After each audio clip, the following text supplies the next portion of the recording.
Hello. Kumusta? May ngadlaw ka tanan, mag-igsoon na makasampyak. Here we go again, boy. America Duterte loyalist. Mga ingon nga. Kung adun ay nahidog mo, tugod sa tumang kakapoy at kaluya, ang imong mga pulong may magadasig kanya sa pagmundog. At makasampyak kung saan man kayo sa mundo, sana ay nasa mabuti kayong kalagayan, at ang iyong buong pamilya, mabuhay po tayong lahat. At mulit-muli kayo inanyayahan ko na magsampyak man lang itong munti kong channel. Time check. It is now 3:03 in the morning, 23rd of August, Friday 2024. Dito sa Brooklyn, New York. Night shift po tayo as usual. So mga kasampyak, ano pa pwede nating pag-uusapan ngayon? Wala lang naman, pagbabalik tanaw sa nakaraan. As we go back sa year 2016 nung nanalo si Tatay Digong as a president, which is, diba, yung platform niya is to fight against criminalities and drugs, diba, corruptions, ganoon. At sa kanilabanan niya yung makakaliwang grupo. Nung una binigyan pa niya ng pagkakataon, diba, na magbago, ganoon. Binigyan pa nga niya ng pwesto doon sa gobyerno, pero traitor pa rin, so nilabanan niya. So ngayon sa bago ngayon, as this present administration, parang nabaliwala yung sa panahon ni Tatay Digong, diba? Bumalik na tayo sa nakaraan. At ngayon, kasi Vice Presidente, anak ng Tatay Digong, gusto nilang labanan, gusto nilang patalsikin. May narinig pa nga tayo na may niluluto dyan sa Kongreso na para ma-impeach Inday Sara. Sabi nga ni Attorney Panilos, gagawin nyo yan nang mapadali yung pagkatalsik nyo dyan, kasi binuto yan ng 32 million na Pilipino. At saka dyan mapadali yung nyo, kasi too much abuses na ginagawa nyo ngayon, aborido na mga Pilipino. So ngayon, ang itatanong natin sa kanila, or mga kasampyak ko, ito lang yung itatanong ko sa inyo: sino ba yung mga kumakalaban ngayon ni Inday Sara? So is either both, or is either one of those I mentioned above? Is either makakaliwa ka, is either oligarchs, kurakot, magdonaka, ganun. Is either makakaliwa, or drug addict, or drug lord. Ganun lang yun. So dahil allergy kayo, makakarinig kayo sa pangalang na Duterte, ganun, kasi ayaw nyo na makabalik ang mga Duterte, kasi tiba-tiba na kayo ngayon kasi parte-parte na kayo ngayon kahit nga sa Malacanang todo na yung parte-parte at pulburon nyo dyan. So wala na, ayaw na talaga makabalik itong mga Duterte, kasi pag makabalik sabi nga ni Virus, yung female version of Trillanes, na hanggang nandyan pa yan si Sara, tinik talaga yan sa lalamunan. Kung kaya't nagbait-baitan doon sa Senate hearing doon sa Senado, nasupalpal kasi gusto niyang dadalhin sa script na masama si Sara at hindi na dapat budgetan, kasi inline or redundant na yun kayong niya, pinopropose niya doon sa mga sangay ng gobyerno, mga ayun siya, katulad ng DOLE or DSWD, which is hindi man yan questionable dati nung mga nakaraan na administrasyon. Dapat may talaga, may budget man yung Office of the Vice President, kasi pag ganun hindi natin budgetan ng Vice President, ba't nag-iilik pa tayo ng Vice Presidente, di ba? Gagawin lang nating inutil. Gusto nyo talagang pilayan yan, kasi gusto nyo magiging inutil yung BP, kasi ayaw nyo na makabalik kasi takot kayo katulad na lang ng libro niya, sabi na about friendships, sabi na walang pakialam yung mga bata dyan about friendships. kay Sara lang yan eh. Sa pansarili lang yan niya yung ano. So sabi na may ano pala pangalan niya dyan. Siyempre siya pala yung author ng libro eh.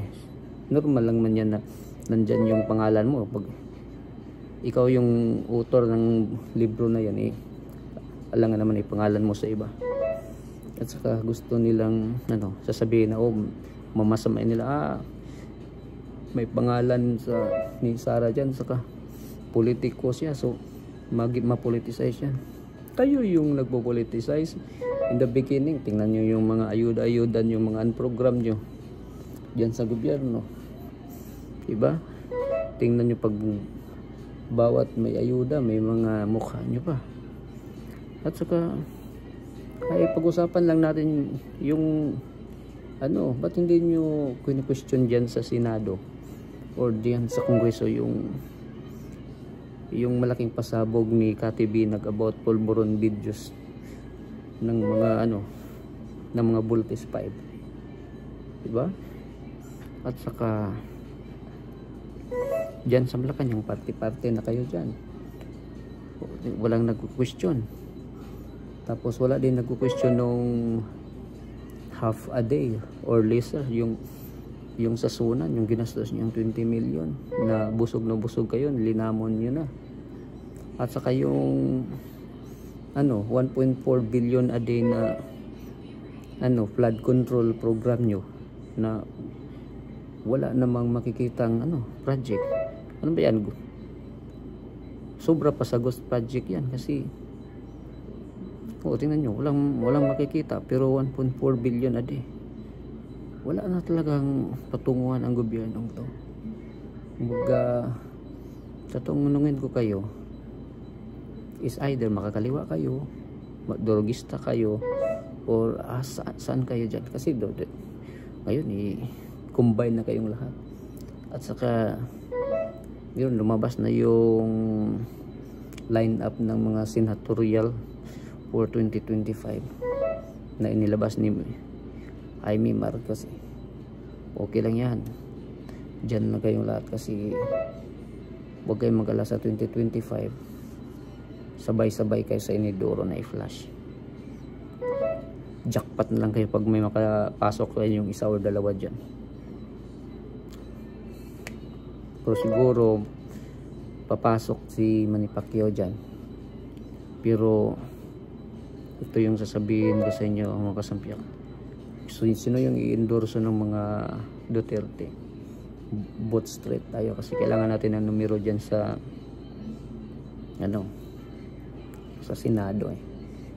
Kasi ngayon yung check and balance natin medyo tagilid tayo kasi sa ehekutibo hawak ng kalaban ni Inday Sara. Pagdating naman sa bicameral sa Senate, yung Senate President bartender ni Liza, si Kiso. Pagdating naman sa lower house pinsan naman si Tambaloslos naman, pinsan ni BBM, isang buwaya dyan, yung leader ng walang ano lang, pirma lang, walang audit. Tapos ito din sa judiciary na medyo na question din kasi iba may inexpose si Maharlika na ano, parang ano, may tauhan yata nila dyan na ano, nakapasok ano. Dapat yan yung judiciary, hindi kasi kaya may 3 branches tayo of governments kasi para yan sa checks and balance. So pag wala na tayong ano checks and balance, delikado na tayo, mas delikado pang administrasyon ngayon kaysa panahon ng tatay nila. Kasi sa panahon ni tatay nila, yung unang namuno dun para mapatalsik si Ferdinand Marcos Sr. yung Congress. Ngayon wala, Congress, Senate, sa kanila na. Pag sa kanila pa rin yung judiciary, wala na talaga.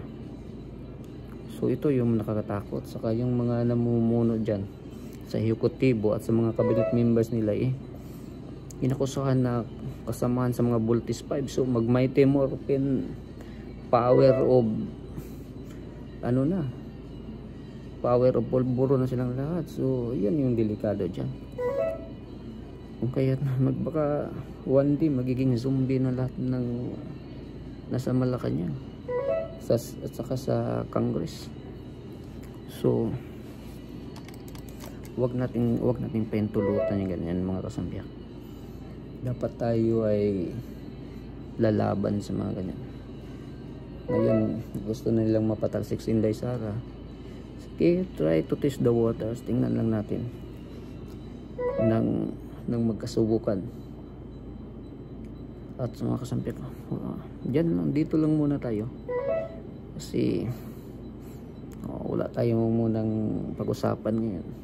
Ay meron yung ano, alam naman natin na sabi nila nakatakas si Guo, pero pag nakatakas, bakit ba kasi nakatakas si Guo pero si Harry Roque na-contempt, alam na rin na-contempt si Harry Roque nonsense yung pagka-contempt niya pero si Harry Roque ano, si Guo nakalabas ng bansa na grabe yung mga siniwalat nila na ano, undocumented na ano, ba Chinese or dapas pogo, ano nila. Pero si Harry Roque na ano, ayaw nilang ano, may hold departure order. Si Guo na mas grabe yung paratang nila, walang hold departure order. Ngayon nakalabas na. So ano ba yan, nakalabas o pinalabas niya talaga? Kasi tapos na yung palabas nyo dyan sa Senate hearing na gusto nyong i-combine kay Duterte si Guo na wala naman kayong napatunayan. But anyway mga kasampiak, magmasid-masid lang muna tayo ngayon. Dito lang muna tayo. Maraming salamat po sa inyo lahat. God bless.